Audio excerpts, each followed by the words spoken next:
दोस्तों Nikola Tesla का नाम इस दुनिया के अंदर कौन नहीं जानता। उनके बेहतरीन डिज़ाइन हम तो क्लैश ऑफ क्लैन में भी देखते हैं। वो जो टेस्ला टावर होता है वो भी इन्हीं के ही एक डिज़ाइन था। दरअसल ये एक साइबेरियन अमेरिकन इन्वेंटर थे और इसी के साथ साथ इलेक्ट्रिकल और मैकेनिकल इंजीनियर रह चुके थे और ये बहुत बढ़िया तरीके के डिज़ाइन लाते थे। इनके थॉट काफ़ी ज़्यादा इंटरेस्टिंग हुआ करते थे। उस वक्त में फ्यूचरिस्टिक लगते थे इनके जो आइडिया होते थे। सारी दुनिया के अंदर इनके 270 से भी ज़्यादा पेटेंट मौजूद थे, लेकिन इनकी इस लंबी चौड़ी लिस्ट के अंदर कुछ ऐसे बेहतरीन डिज़ाइन थे जो कि बनने चाहिए थे लेकिन नहीं बन पाए। जिनमें से एक था वायरलेस एनर्जी ट्रांसमिशन, जिसका एक टावर भी तैयार किया गया था।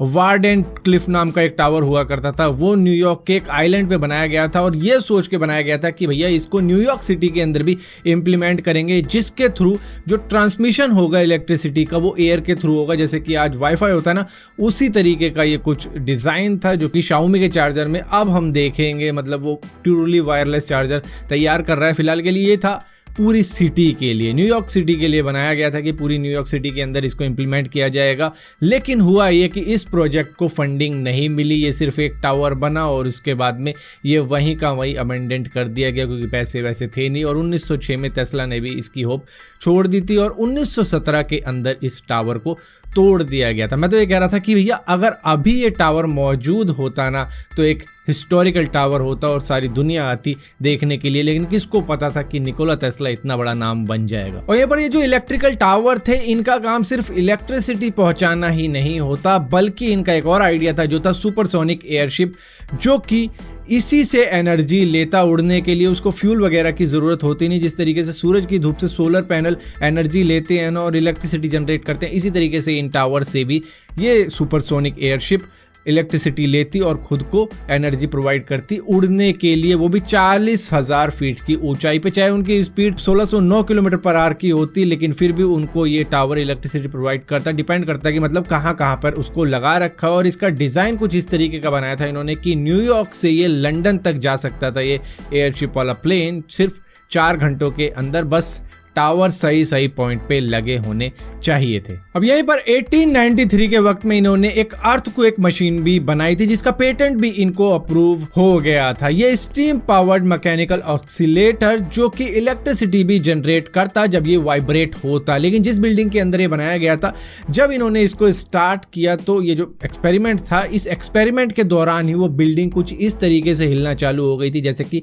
अर्थक्वेक आ गया। और वो इस तरीके का ह्यूमनली जनरेटेड अर्थक्वेक था जो कि पूरी स्ट्रीट को डरा गया था। लोग वहां से भागा दौड़ी करने चालू हो गए थे और उसी वक्त में पुलिस की गाड़ी और एम्बुलेंस भी आनी चालू हो गई थी कि भैया यहाँ पे हो क्या रहा है। जिसके बाद में उस मशीन को तुरंत ही रोका गया था और इस आइडिया को वहीं पर कैंसिल कर दिया गया था क्योंकि जो नज़ारा था वो काफ़ी ज़्यादा भयानक था। ऐसा लग रहा था कि न्यूयॉर्क के अंदर अर्थक्वेक आ गया, उस एरिया के अंदर जिस एरिया में ये लेबोरेटरी मौजूद थी जहाँ पर एक्सपेरिमेंट किया गया था इस मशीन का। तो इस मशीन ने तो सारी धरती ही हिला दी थी और इस मशीन का नाम इन्होंने अर्थक्वेक मशीन रखा था, जिससे कि इलेक्ट्रिसिटी भी जनरेट की जा सकती थी। लेकिन जो नज़ारा देखा लोगों ने, उसके बाद में इस आइडिया को यहीं पर कैंसिल करना पड़ गया था। वैसे तो दोस्तों निकोला टेस्ला के ज़्यादातर प्रोजेक्ट जो होते थे वो इलेक्ट्रिकली होते थे, लेकिन इन्होंने यूएस मिलिट्री के लिए भी एक आइडिया रखा था जो था एक छोटा सा प्रोटोटाइप बनाया था एक स्मॉल बोट का, जो कि स्टीयर भी की जा सकती थी, स्टार्ट भी की जा सकती थी और स्टॉप भी की जा सकती थी सिर्फ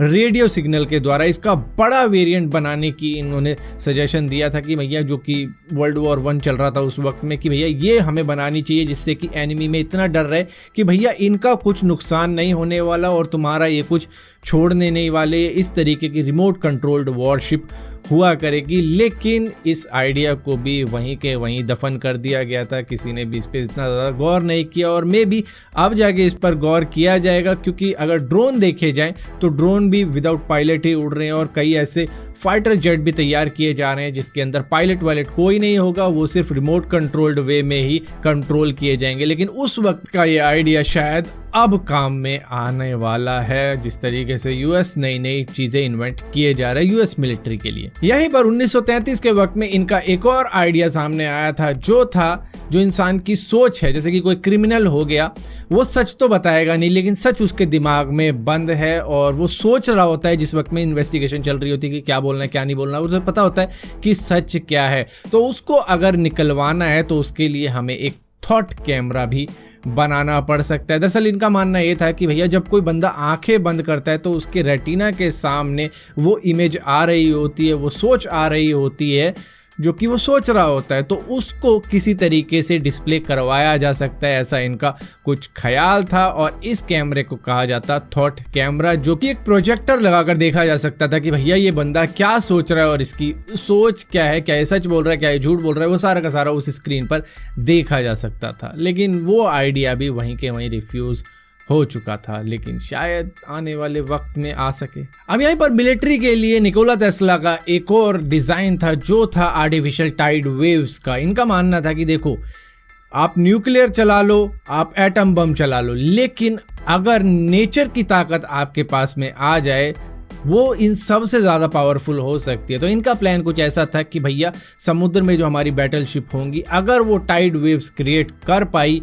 तो शायद सामने वाली जो बैटलशिप होगी वो टिक ही नहीं पाएगी और आपके सामने कोई टिकेगा नहीं समुद्र के अंदर। तो इस वजह से इनके अंदर ये आइडिया आया था कि भैया हमारी बैटलशिप के अंदर कुछ ऐसे गैस बबल्स होने चाहिए जो कि जब एक्सप्लोड करें तो वो शॉक वेव कुछ इस तरीके की निकाले जिससे कि टाइड वेव्स क्रिएट हो जाएं और बैटलशिप जो हमारे सामने होगी, जो एनिमी की होंगी, वो स्टेबल ही ना रह पाए और उनको समझ ही ना आए कि ये हुआ क्या। तो इस आइडिया को इतना ज़्यादा सीरियसली नहीं लिया गया था, लेकिन 1940 और 1950 के वक्त में यूएस को ये बात तब समझ में आई जब इन्होंने अंडर वाटर न्यूक्लियर वेपन का यूज़ करना शुरू कर दिया था और उनका जब एक्सप्लोजन होता था तो यही सेम चीज़ हुआ करती थी। और यहीं पर यूएस मिलिट्री के लिए इनका एक और आइडिया था जो था द डेथ रे का। जैसे कि हम क्लैश ऑफ क्लैन में देखते हैं, जो टेस्ला टावर होता है वो आर्मी को इधर उधर से करंट सा देना चालू कर देता है जिससे कि वो वहीं खत्म हो जाते हैं। तो यही सेम आइडिया था इनका, था कि भैया मरकरी को अगर आइसोटॉप किया जाए 48 times at the speed of sound तो उसमें से वो एनर्जी बीम निकलेगी जो सामने की जो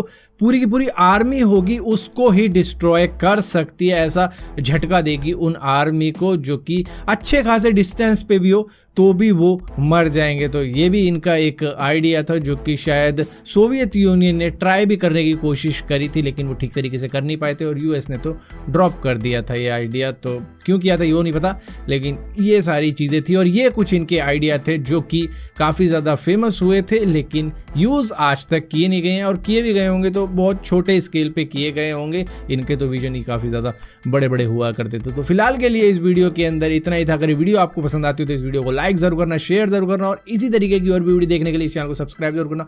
और सब्सक्राइब किया तो बेल का आइकॉन जरूर दबाना, वरना आपको मालूम नहीं चलेगा मैंने कोई वीडियो डाली भी है।